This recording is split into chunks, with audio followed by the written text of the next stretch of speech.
Hello विद्यार्थी मित्रांनो, नमस्कार. आज आपण आग्रा या ठिकाणी आलो आहे. सगळा फेमस आहे ताजमहल आहे. प्रेमाचं प्रतीक म्हणून ओळखला.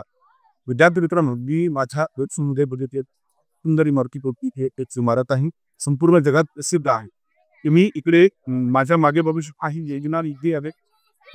या यमुना नदीच्या काठावरती ताजमहलच्या बॅक साईडला आपला तुम्ही इकडे एक मिनार बघू शकता. असे एकूण 4 मिनार आहे, जे ताजमहलला बॅलन्स करण्यासाठी उभे करण्यात आले आहे. मिनारच्या बाजूला जी रेड कलरची बिल्डिंग तुम्हाला दिसत आहे, ही आहे मस्जिद. तिथे आजही नमाज जी आहे ती नमाज तिथे वाचल्या जाते. त्यानंतर या इमारतीच्या राईट साईडला इकडे सुद्धा रेड कलरची जी बिल्डिंग आहे ती दिसत असेल. ही जी बिल्डिंग आहे ही रॉयल फॅमिलीसाठी थांबण्यासाठीची जागा होती. कुठे बादशाह आला की तो आपल्या फॅमिलीसोबत थांबायचा आणि ताजमहलला पाहायचा. इकडे सुद्धा एक मिनार आहे.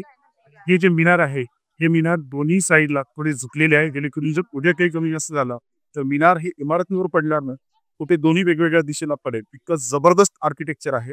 आणि हे जे आर्किटेक्चर आहे हे आर्किटेक्चर पर्शियन आर्किटेक्चर आणि तुर्किश आर्किटेक्चर जे आहे त्याच्या प्रभावात निर्माण करण्यात आलं आहे. या ताजमहलवर या दोन आर्किटेक्चर इम्पॅक्ट आहे. प्रत्येक गोष्ट अतिशय बारीकपणे तयार करण्यात आली. म्हणूनच याला 22 वर्षाचा काळ जो हा ताजमहल बांधण्यासाठी लागला आणि जवळपास 7 करोड रुपये त्या काळामध्ये लागले होते. शहाजहानचा जो पूर्ण खजिना आहे तो रिता झाला होता, कारण त्याने आपल्या अतिशय प्रिय पत्नीसाठी हा जो ताजमहल तो बांधलेला आहे. आणि आपण आपल्या आयुष्यामध्ये जे महत्त्वाचे मौल्यवान खडे जे आहे, छोटे छोटे खडे ज्याची प्रचंड मोठी किंमत असते, त्याचा वापर इथे प्रचंड मोठ्या प्रमाणात करण्यात आलेला आहे. त्या काळामध्ये 15 रुपये तोळा सोनं होतं. त्यानुसार जर आत्ता हिशोब लावला तर या ताजमहलची जी किंमत अगणित आहे. तुम्ही ताजमहल बघितला का हे मला कमेंट बॉक्समध्ये नक्की सांगा.